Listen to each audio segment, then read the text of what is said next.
고린도서 5장 16절부터 21절까지의 말씀입니다. 그러므로 우리가 이제부터는 어떤 사람도 육신을 따라 알지 아니하노라.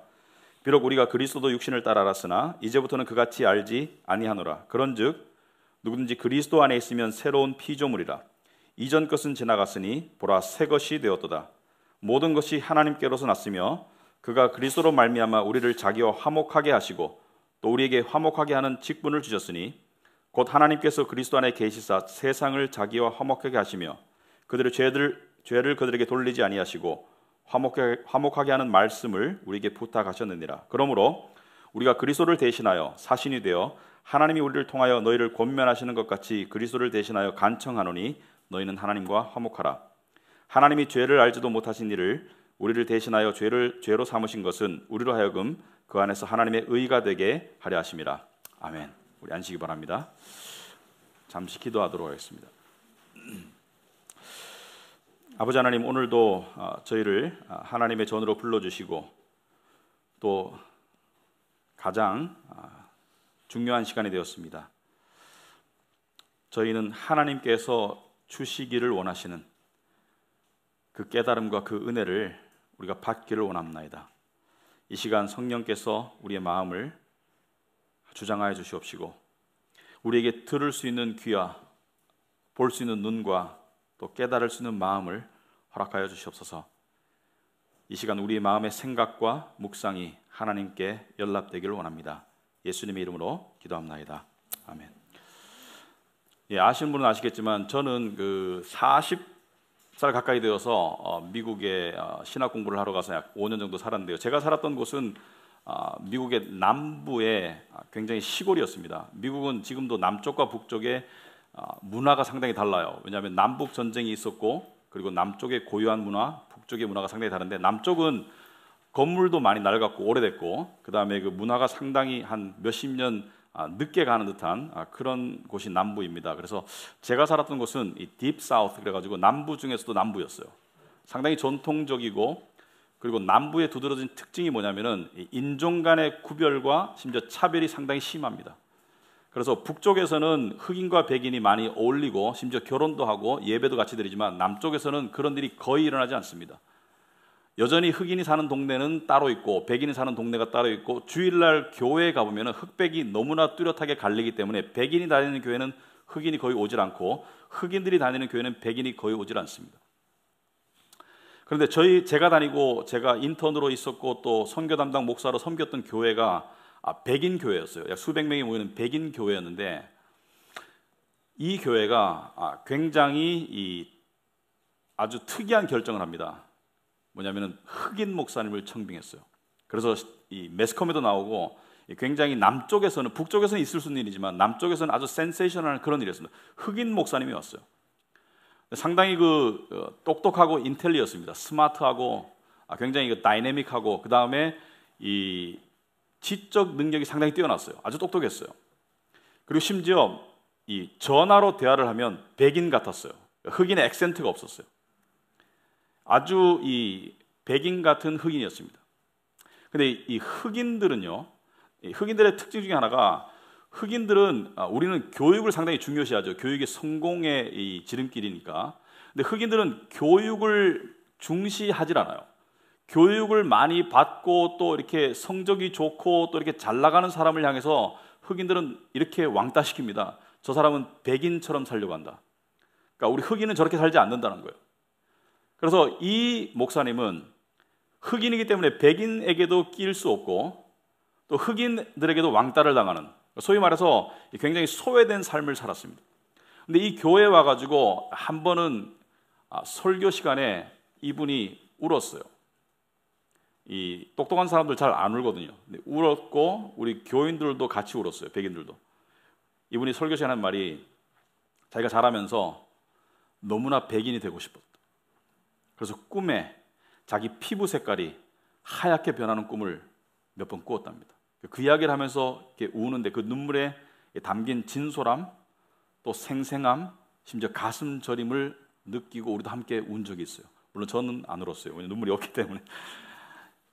제가 이 말씀을 왜 드리냐면요, 공부 열심히 할 수 있고요, 운동 열심히 할 수 있고 바꿀 수 있는 것들이지만은 인간의 정체성의 상당히 기본적인 부분들은 바뀔 수 없게 결정되어진 게 대부분입니다.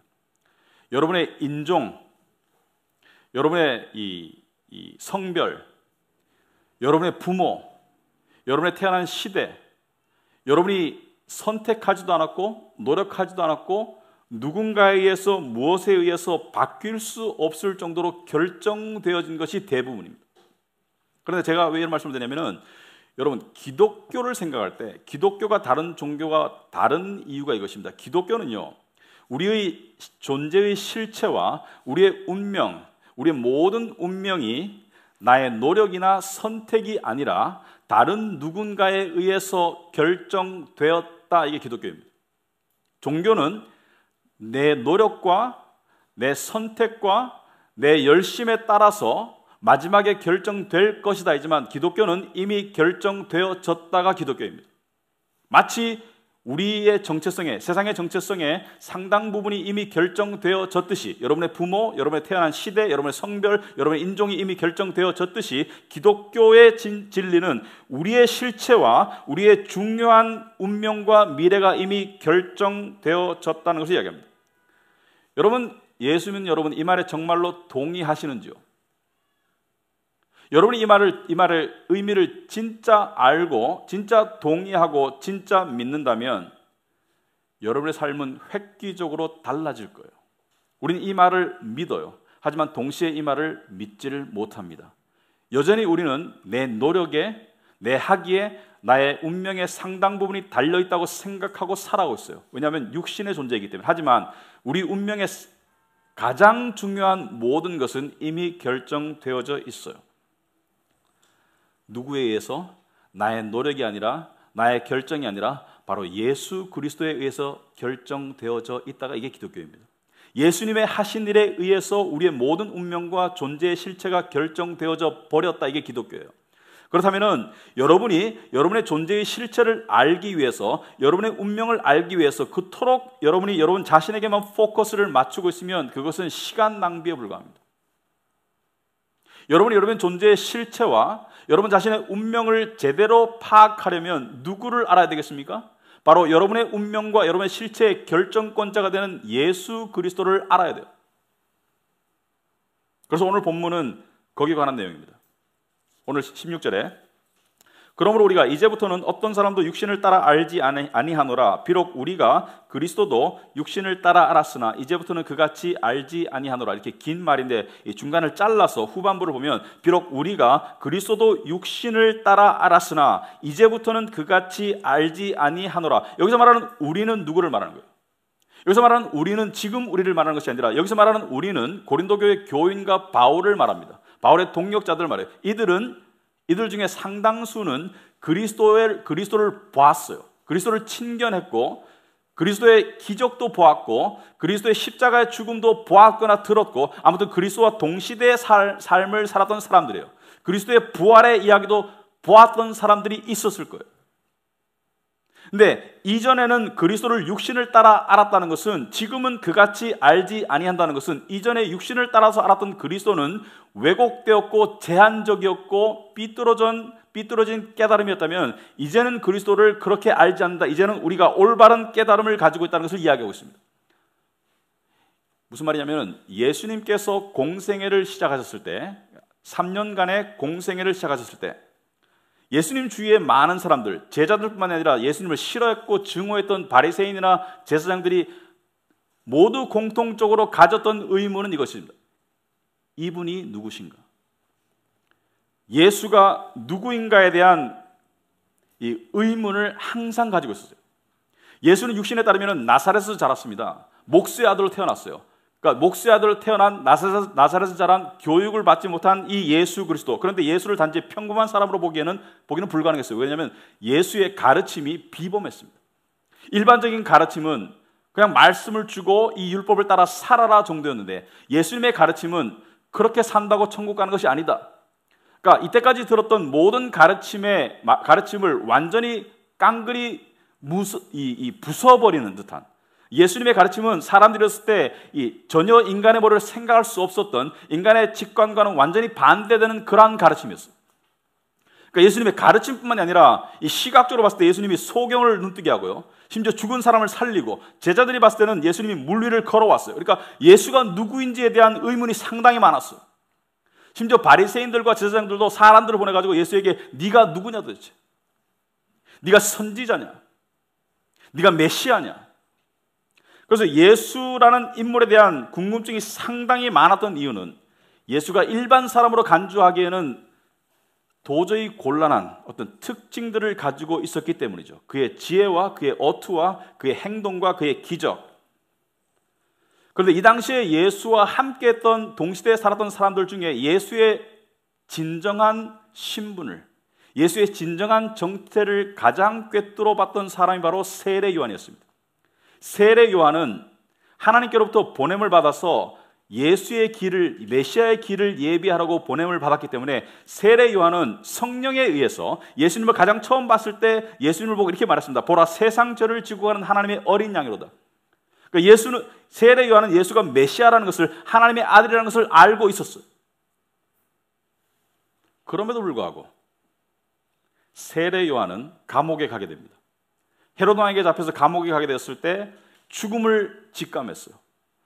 그런데 그 자신의 젊음을 바쳐서 증거했던, 내 뒤에 오시는 이가 나보다 먼저 계신 이다.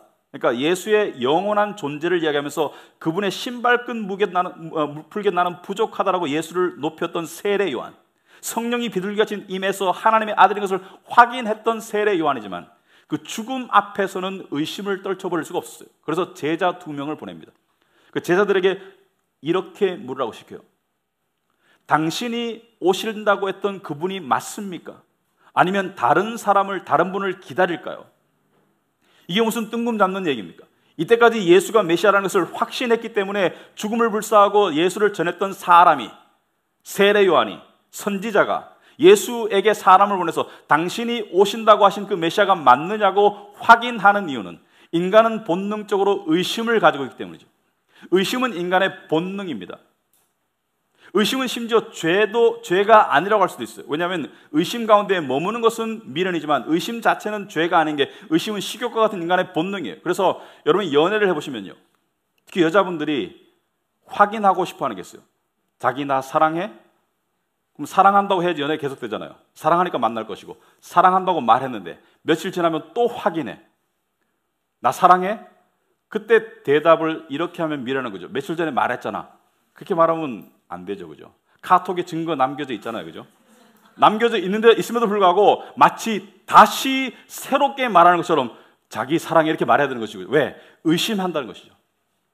여러분, 세례 요한뿐만이 아니고 베드로도 마찬가지죠. 베드로는요, 어떤 확신을 가지면은 그 확신을 101% 가지는 게 베드로였습니다.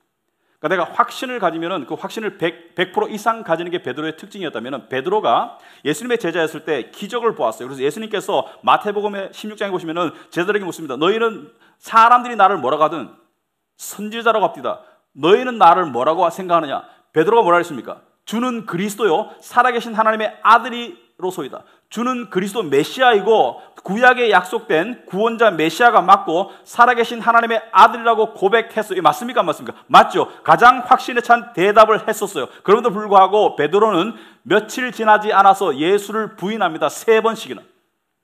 예수님께서 붙잡혀 가가지고 제사장들에게 이 신문을 당하고 이 죽음이 임박했을 때 그 뜰 안으로 들어가려고 하다가 너도 그와 한 패지라고 말했을 때 예수님의 예언에 따라서 달기 울기 전에 3번 예수를 부인하죠. 어떻게 그 확신에 찼던 베드로가 예수를 3번이나 부인합니까?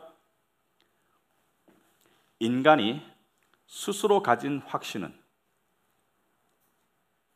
일순간 얼음장같이 단단해 보이지만 한순간에 녹을 수 있어요. 그래서 사람은 자기를 믿을 수가 없습니다. 내가 가졌던 그 강한 확신이 한순간에 녹아내릴 수가 있는 거예요. 많은 사람들이 예수가 최소한 선지자라고 생각했습니다. 그리고 특정한 사람들은 예수가 메시아라고 생각했어요. 그래서 예수님께서 메시아에 대한 구약에 구약에 예언된 메시아에 대한 기대를 가지고 예수를 바라봤어요. 무슨 기대냐면은 이 메시아가 우리 유대인들을 해방시키고 이스라엘을 다시 부강한 나라로 만들 것이다. 로마의 사람들을 다, 권력을 다 쫓아내고 이스라엘을 다시 독립시키고 해방시키고 다시 재건할 것이라고 기대했었기 때문에 예수가 예루살렘 성에 입성했을 때 사람들이 호산나 다윗의 아들이여 왕으로 오신 자여 환호하고 난리가 났었죠. 근데 그 사람들이 예수를 십자가에 못 박으라고 외쳤던 똑같은 사람들이었어요. 왜냐하면 이들이 예수에 대한 가졌던 메시아적인 기대가 깡그리 무너진 때가 언제입니까? 바로 예수가 힘없이 본디오 빌라도 앞에서 재판을 받고 십자가형을 당하는 모습을 보고 이들이 갖던 예수에 대한 인식, 육신에 따른 인식이, 기대가 깡그리 무너졌어요. 그때 사람들이 생각했습니다. 우리는 예수가 메시아인 줄 알았는데, 또는 선지자인 줄 알았는데 정신병자였구나. 비범한 능력이 있긴 했지만 권력 앞에는 힘이 없네. 마치 이 슈바이처 박사 알죠? 철학가이면서 음악가이면서 교육가이면서 신학자이면서 목사. 슈바이처 박사는 크리스찬이 아니었습니다. 많은 사람들이 슈바이처 박사 천국 갔다고 생각하는데 슈바이처 박사는 천국에 없어요. 왜냐하면 슈바이처 박사는 이런 책을 썼습니다. 예수는 자신이 메시아라고 착각하고 살다가 십자가에 죽었다. 십자가에 죽는 순간까지 자기가 메시아라고 착각하고 살았다는 거예요. 이 당시에 예수가 십자가에 못 박히는 과정을 보았던 제자들이나 모든 사람들은 예수가 메시아라고 착각했었고 자기들도 착각하고 쫓았다고 생각했기 때문에 예수를 떠났어요. 그런데 이들의 예수에 대한 인식에 또 다른 획기적인 변화, 이번에는 다시 변할 수 없는 획기적인 불변의 변화가 온 사건이 바로 예수의 부활이죠. 예수의 부활을 보고 난 다음에 예수에 관한 오해가 다 풀리고 예수에 대한 제한적인 이해, 왜곡된 이해가 다 사라지고 예수가 정말 메시아인 것을 깨우친 것이죠. 그래서 그 전에 예수가 하나님의 아들이라고 하고서 3번 부인했던 베드로가 예수의 부활을 보고 난 다음에는 절대로 다시 부인하지 않습니다. 왜? 이 부활을 보고 난 다음에 가졌던 확신은 인간이 스스로 가진 확신이 아니라 하늘로부터 주어진 확신이기 때문에 스스로 바꿀 수가 없었어요. 그래서 베드로는 십자가에 죽을 때 똑바로 죽지 않고 거꾸로 매달려 죽었습니다. 왜? 예수가 메시아라는 것을 보았기 때문에. 그리고 베드로를 비롯한 나머지 11제자들 다 사도 요한만 제외하고 계시록을 쓰기 위해서 천수를 누렸던 사도 요한만 제외하고 다 순교를 당하게 됩니다. 그 사도 바울도 마찬가지로 예수를 육신에 따라 알 때는 예수를 이단의 지도자라고 생각했습니다. 유대교를 배신하는 한 이단의 무리를 창시한 지도자라고 생각했기 때문에 사도 바울은 예수를 싫어했고요, 증오했고요, 그리고 예수 믿는 자들을 잡아서 감옥에 가두고 죽이기 위해서 다메섹으로 가다가 부활한 예수를 만났어요. 그때 예수에 대한 인식의 철저한 변화가 더 이상 변할 수 없는 인식의 변화가 다가오죠. 그 전에 사도 바울이 알던 예수는 미치광이었어요. 이단의 지도자였습니다. 하지만 예수의 부활을 목격한 사도 바울은 그 다음에 예수가 메시아라는 것을 알았고 그것을 말씀에 기록한 것이 바로 골로새서 1장 15절입니다. 여러분 주보에 나오죠? 여러분 이 말씀을 제대로 읽으면 영적인 소름이 돋을 수밖에 없습니다. 무슨 말이냐면 골로새 1장 15절에 예수를 이렇게 말합니다. 그는 보이지 아니하는 하나님의 형상이라고 말합니다. 보이지 아니하는 하나님의 형상이다. 그러니까 눈에 보이지 않는 하나님께서 구체적인 인간의 모습을 가지고 태어난 것이 예수다. 그러니까 이 말을 그대로 받아들인다면, 이 말이 진리이기 때문에 그대로 받아들인다면 예수는 메시아, 예수는 선지자도 아니고 예수는 메시아였지만 예수는 메시아 이상이었다는 거죠. 예수는 메시아 이상이고 예수는 하나님이었다는 거죠. 하나님이 인간의 모습을 본 것이 예수라는 것을 이야기하고 있습니다. 그러니까 인간의 육신의 모습을 나약하고 보잘것없는 육신의 모습 안에 그 신성이 가득 차 있었는데 사람들이 그것을 못 받는 거죠. 그 실체가 무엇이냐면 예수는 육신의 모습으로 오셨지만 그 안에 신성이 가득했었다. 예수는 하나님이 인간의 모습으로 온 것이다. 그래서 예수를 육신에 따라 알 때는 그냥 비범한 사람이었지만 예수를 이제 아는 것은 바로 하나님이 인간의 모습으로 오신 게 예수라는 것을 깨달은 거예요. 모든 피조물보다 먼저 나셨다는 것은 예수가 만들어지거나 창조되었다는 의미가 아니라 여기서 히브리 원어상에 의미는 모든 피조물보다 뛰어나시고 모든 피조물보다 주인이 되시고 16절에 만물이 그에게서 창조되되 하늘과 땅에서 보이는 것들과 보이지 않는 것들과 혹은 왕권들이나 주권자들이나 통치자들이나 권세들, 이게 무슨 말이냐면은 눈에 보이는 모든 세상과 눈에 보이지 않는 모든 영적인 세상이 그분에 의해서 만들어지고 그분에 의해서 지배되고 그분을 위해서 창조되었다는 것을 이야기합니다. 우리가 원하는 세상은, 우리의 죄악된 세상이 원하는 세상은 나를 위해서 존재하는 모든 것들을 원하지만 우리는 근본적으로 존재적으로 예수 그리스도 하나님을 위해서 창조된 것이, 우리는 존재하지 않았던 때가 있지만 예수는 존재하지 않았던 때가 없는 분입니다. 왜냐하면 예수는 하나님이기 때문에. 우리가 예수를 위해서 존재하는 것이 예수가 우리를 위해서 존재하는 것이 아닙니다. 존재론적으로. 그래서 이 예수에 대한 획기적인 인식의 전환, 그러니까 육신의 모습에 의해서 제한되고 왜곡된 그 인식에서 벗어나서 예수의 실체를 알게 되었다면, 사도 바울은 16절에서 그러므로 우리가 이제부터는 어떤 사람도 육신을 따라 알지 아니하노라. 무슨 말입니까? 예수를 육신에 따라서 이해했을 때는 제한적이고 왜곡되었다면 우리 믿는 사람들끼리는 서로를 육신을 따라서 알아서는 안 된다. 무슨 말입니까? 우리가 지금 눈에 보이는 가시적인 모습을 통해서 서로를 판단하고 평가하고 심지어 나 자신을 그렇게 나의 정체성을 평가해서는 안 된다는 것이죠. 우리는 세상의 영향을 받아서 그 사람의 능력, 그 사람의 외모, 그 사람의 어떤 육신의 모습을 보고 그 사람의 가치를 정하고 그 사람의 존재 실체를 점수 매기지만 그렇게 하는 것은 왜곡되고 제한적이고 우매하다는 것을 이야기하고 있습니다. 그럼 어떻게 해야 되느냐? 17절에 뭐라고 나와 있습니까? 17절에 그런즉 누구든지 그리스도 안에 있으면 새로운 피조물이다. 이전 것은 지나갔으니 보라 새 것이 되었도다. 여기서 그리스도 안에 있다는 것은 그리스도를 믿는 사람들, 십자가와 부활을 믿는 사람들, 그리스도 안에 있으면 새로운 피조물이다. 여기서 말하는 새로운 피조물은 이전과 다르다는 것을 이야기합니다. 이전과 구별되는 피조물이다. 어떤 피조물입니까? 이전에는 사망 가운데, 죄 가운데, 멸망 가운데 있던 피조물이라면 이제는 의로움의 존재, 이제는 사망을 이기고 영원 불멸의 존재가 되었다. 이제는 너희가 새로운 피조물이다. 그런데 이런 이야기를 할 때 좀 부담스러워요. 솔직히 우리 부담스럽습니다. 듣기는 좋은데 그리스도 안에 있는 내가 새로운 피조물이고 이전 것은 지나갔으니 보라 새 것이 되었다. 여러분, 이 말이 상당히 부담스럽습니다. 뭐냐? 우리는 영적으로 이렇게 이 어떤 영적 엑스터시를 느낄 때는 우리가 새로운 피조물 같이 느껴져요. 그럴 순간이 가끔 찾아옵니다. 하지만 일반적으로 새로운 피조물이라고 느껴지지가 않아요. 왜?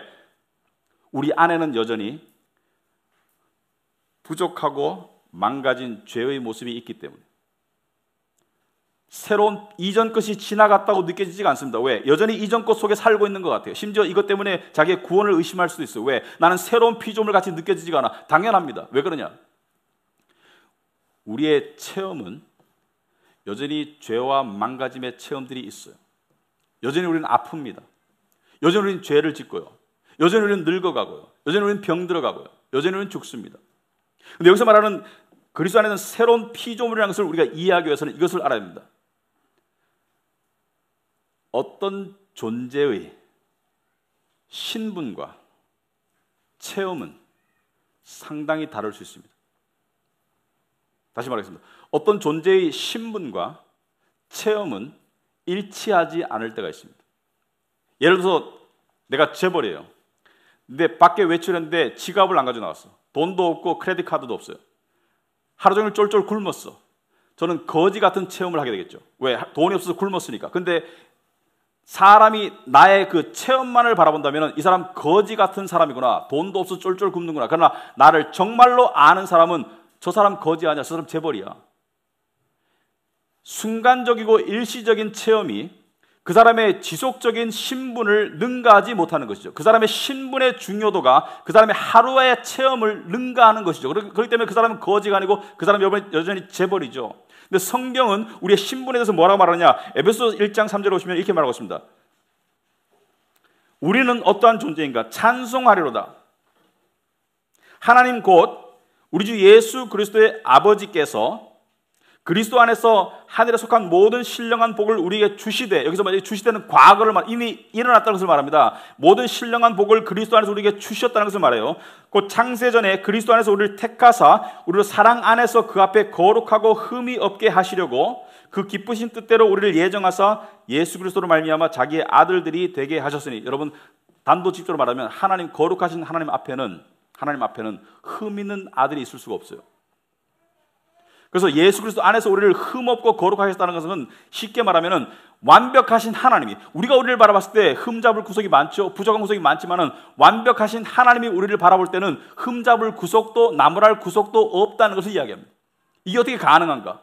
우리가 우리를 봤을 때도 흠잡을 구석이 많은데 완벽하신 하나님께서 우리를 봤을 때 왜 우리에게 흠잡을 구석이 없는 새로운 피조물인가? 이것을 이해하기 위해서 우리는 영원한 세상과 육신의 세상의 차이와 그 관계를 알아야 됩니다. 성경에서 말하는 많은 진리들은 영원한 세상의 하나님의 관점에서 바라본 진리를 이야기하는 거예요. 그런데 실제로 이 세상의 현실은 시간적이고 찰나적이고 제한적이죠. 그러니까 지나가는 거예요. 그런데 영원한 세상에서의 현실은 영원히 불변하기 때문에 어느 것이 더, 아까 재벌과 가난한 거지를 이야기했지만 어느 것이 더 중요하고 더 지배적인 현실인가 한번 생각해 보시기 바랍니다. 예를 들어서 우리는 시간 안에 갇힌 세상에 살고 있어요. 그죠? 우리는 과거와 현재와 미래가 있는 세상에 살고 있습니다. 근데 영혼 속에는, 영혼은 시간이 영원하다는 뜻이 아니라 영혼은 시간을 초월한, 시간이 없는 세상이 영원한 세상이에요. 다시 말하겠습니다. 영혼 안에는 시간이 없어요. 왜냐하면 시간은 창세기 1장에서 창조된 것입니다. 이 세상을 위해서 하나님께서 이 세상의 연대를 정하기 위해서 시간을 창조하셨지 영혼 속에는 시간이 없습니다. 그러니까 우리는 이해할 수 없어요. 그러나 받아들일 수 있는데 영혼 속에는 과거가 없어요. 영혼 속에는 미래가 없습니다. 그래서 어떤 신학자는 영혼을 eternal present, 영원한 현재만이 존재한다. 영혼 속에는 과거, 미래가 없는 거예요. 왜? 영혼 속에는 시간이 없기 때문에. 그래서 우리가 생각할 때는 우리는 과거에 택함을 받았고 예수 믿고 칭의를 얻었고 그 다음에 앞으로 영광스러운 나라에 들어갈 것이다. 영화는 미래예요. 시간 안에 갇힌 우리에게는. 그러나 사도 바울은 로마서 8장에서 하나님께서 택하신 자들을 부르셨고 부르신 자들을 의롭게 하셨고 의롭게 하신 자들을 영화롭게 하실 것이라고 했습니까? 하셨다고 했습니까? 하셨다라고 했죠. 왜? 이 시간 속에서 바라봤을 때는 미래에 일어날 일이지만 영혼 가운데는 이미 일어났어. 이미 우리는 영광스럽게 되었다는 것을 이야기하고 있죠. 영화롭게 하셨다라고 이야기하고 있죠. 과거로 이야기했습니다. 이미 일어난 일로 취급하고 있습니다. 그래서 예수님이 다시 나타나실 때 우리의 영혼 속에 갇혀진 우리의 영광스러운 모습이 드러날 거라고 이야기하고 있습니다. 무슨 말이냐면 예수님이 오셔서 이 땅에 종지부를 찍을 때 이 시간 속에 갇힌 세상의 현실과 영혼의 현실이 도킹을 합니다. 이 영혼의 현실과 이 시간 속에 갇힌 현실이 도킹할 때 이 시간 속에 갇힌 현실이 영혼 속에 갇힌 진실 앞에 무릎을 꿇고 거기에 순응하게 되어 있어요. 이해하시겠습니까? 영혼 속에 존재하는 현실 앞에 이 시간 안에 있는 현실이 무릎을 꿇고 순응하게 되어 있습니다. 영혼 속에 계시는 하나님이 바라볼 때 우리는 새로운 피조물이 맞습니다. 왜? 이미 의로워졌고 이미 영화로워졌고 이미 나무랄 데가 없는, 흠잡을 데가 없는 새로운 피조물로 하나님께서 이미 만드셨어요. 우리는 그 새로운 신분을 가지고 있지만 현실의 체험 속에서는 여전히 죄 가운데, 여전히 허물 가운데 살아가고 있을 뿐이지만 이것은 지나가는 찰나의 경험일 뿐이지 이 경험이 나의 신분을 바꾸지를 못합니다. 예를 들어서 내가 강원도에 놀러 갔어요. 텐트를 쳤습니다. 그래서 누가 물어봐요. 당신 집이 어디요? 근데 내가 여기요 이렇게 말하면 미쳤다고 그랬죠. 당신 집이 어디요? 저는 잠실입니다 이렇게 말하면 잠실에서 오셨군요 이렇게 말하는데 당신 집이 어디요? 여기요 이렇게 말할 수는 없지 않습니까? 이건 지나가는 어떤 찰나의 체험일 뿐이지 나의 더 지속적인 주소는 잠실이지 않습니까? 마찬가지로 영혼 속에서 바라봤을 때는 우리의 진정한 모습은 새로운 피조물이지 하나님께서 의롭게 하시고 영화롭게 만드신 진정한 피조물이지. 그런데 우리는 어떻게 새로운 피조물이 되었는가? 아까 제가 말했죠.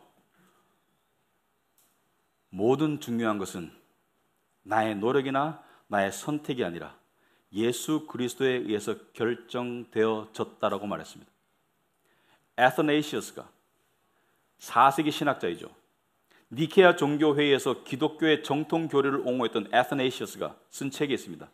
The Incarnation of the Word, 말씀의 성육신이라는 책을 썼어요. 그 책에서 이렇게 말하고 있습니다. 말씀이 이 땅에 오셨다. 물론 말씀은 늘 여기에 계셨고 또 이 땅의 악한 상태를 보셨지만 말씀이 이 땅에 오셨어요. 말씀께서 천의 몸을 통해서 인간의 몸을 받아서 이 땅에 오신 이유는 첫째 당신을 알려주시고 두 번째 죽음을 정복하시고 그리고 생명을 회복하시기 위함이셨다. 여기서 말하는 회복이 무엇입니까?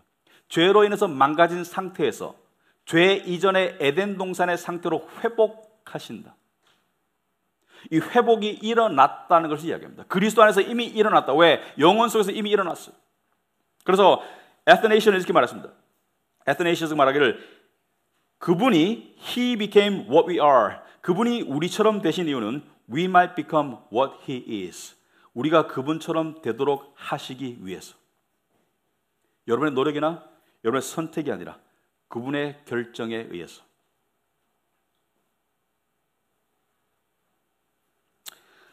여러분, 우리는 새로운 피조물이 되었습니다.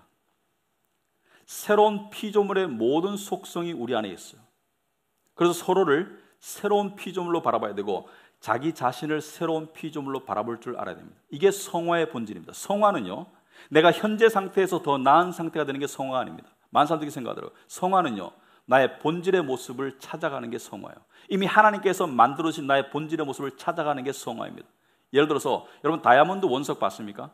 다이아몬드 원석 보면 푸석푸석한 돌이에요.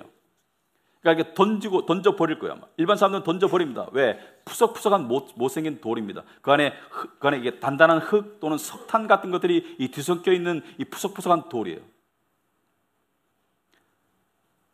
근데 그 불순물을 제거하면 그 안에 영롱하게 찬란하게 빛나는 순도 100%의 다이아몬드가 들어있죠. 그게 바로 우리입니다. 그게 바로 그리스도인이에요. 이 세상의 육신의 모든 이 장막을 다 제거하고 불순물을 제거하고 나면 우리 안에는 새로운 피조물의 영광스럽게 빛나는 영롱한 영적인 다이아몬드 같은 우리가 있다는 것이죠. 그래서 잘 들어보시기 바랍니다. 시간의 세상에 갇혀있는 상태에서는 우리는 앞으로 다가올 약속을 소망하고 바라고 살고 있어요. 왜? 우리는 시간 안에 갇혀 살기 때문에. 하지만 영혼의 세계에서는 이미 일어난 일이기 때문에 이미 결정된 영원한 상태는 시간 안에 지나가는 상태를 무시할 수밖에 없습니다. 이미 결정된 영혼의 시각에서 바라봤을 때는 시간 안에 지나가는 일시적인 현상을 무시할 수밖에 없어요. 그래서 우리는 새로운 피조물입니다. 우리가 체험 속에서는 그렇지 못하다 할지라도. 그렇다면 우리는 어떻게 이 새로운 피조물이 되었는가? 하나님이 나무랄 수도 않고 흠잡을 데도 없는 어떤 이런 새로운 피조물이 되었는가? 간단히 말하자면 하나님께서 죄 없는 예수를 죄인 취급하셨어요. 죄 없는 예수를 죄인 취급하시고 죄인에게 내릴 징벌을 내리셨어요. 그가 우리처럼 되게 하시고 그가 우리처럼 죄인 취급받게 하시고 그에게 죄인에게 합당한 벌을 내리셨어요. 십자가는 하나님의 죄를 향한 저주입니다. 그 죄를 향한 저주를 예수님께서 죄인 입장에서 대신 받으셨어요. 그리고 예수님께서 이 땅에 오셔서 유일하게 예수님께서 율법을 완성하신 그러니까 의로움의 삶을 사시고 의로움을 얻으셨어요. 행위의 언약 아래서 의로움을 얻으시고 그 얻으신 의로움을 우리에게 주시고 우리의 죄를 가져가셨어요. 그게 사도 바울이 오늘 21절에 하는 말씀입니다. 21절에 하나님이 죄를 알지도 못하신 이를 우리를 대신하여 죄로 삼으신 것은 우리로 하여금 그 안에서 하나님의 의가 되게 하려 하심이라. 죄를 알지도 못하신, 그러니까 죄와 상관없는 예수를 죄로 삼으셨다. 우리처럼 취급하시고 그 안에서 우리가 하나님의 의가 되었다, 우리를 예수처럼 취급하신다. 이것을 좀 어려운 말로 이중전이 더블 임퓨테이션, 이중전가라고 말한다. 무슨 말이냐면 예수의 의는 우리에게 전가되고 우리의 죄는 예수에게 전가되었다. 그래서 이 이중전가에 따르면 우리의 칭의, 우리가 하나님 앞에 새로운 피조물이 된 것은 내가 어떻게 한 것 때문이 아니라, 내가 어떻게 하고 있는 것 때문이 아니라, 내가 어떻게 할 것 때문이 아니라 오직 그리스도께서 이루신 일을 통해서 우리는 새로운 피조물이 된 것이에요. 이것이 기독교와 다른 종교의 근본적인 차이입니다. 다른 종교는 너의 노력과 너의 행위를 통해서 마지막에 결정된다면, 기독교는 예수에 의해서 이미 결정되었다는 것이에요.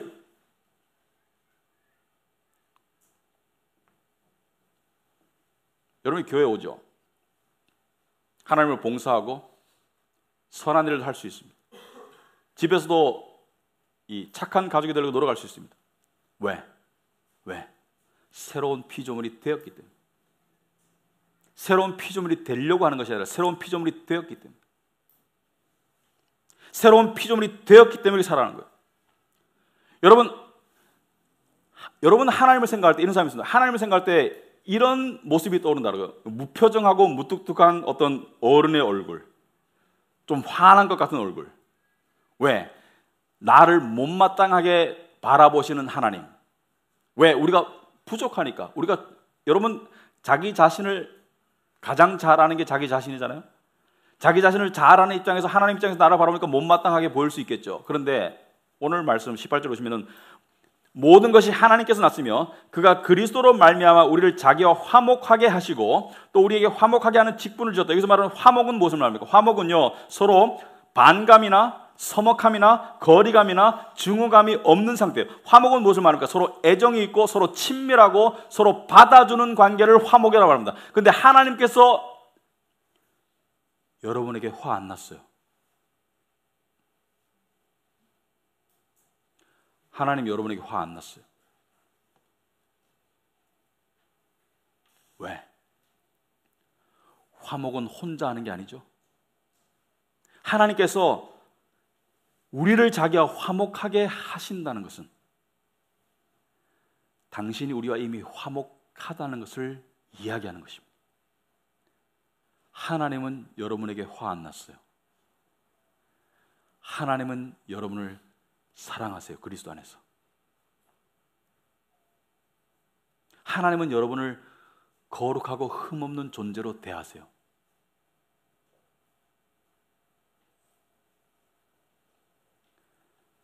하나님과 화목하는 길은 내가 좀 더 똑바로 해서, 내가 좀 더 하나님의 기준에 맞추어서 화목해지는 것이 아닙니다. 20절 마지막으로 이런 말씀이 있습니다. 그리스도를 대신하여 간청하노니 너희는 하나님과 화목하라. 어떻게 인간이 하나님과 화목할 수 있습니까? 하나님과 화목할 수 있는 길은 바로 그리스도가 이루신 이미 결정된 일을 믿음으로 화목해지는 거예요. 하나님은 여러분에게 화 안 났습니다.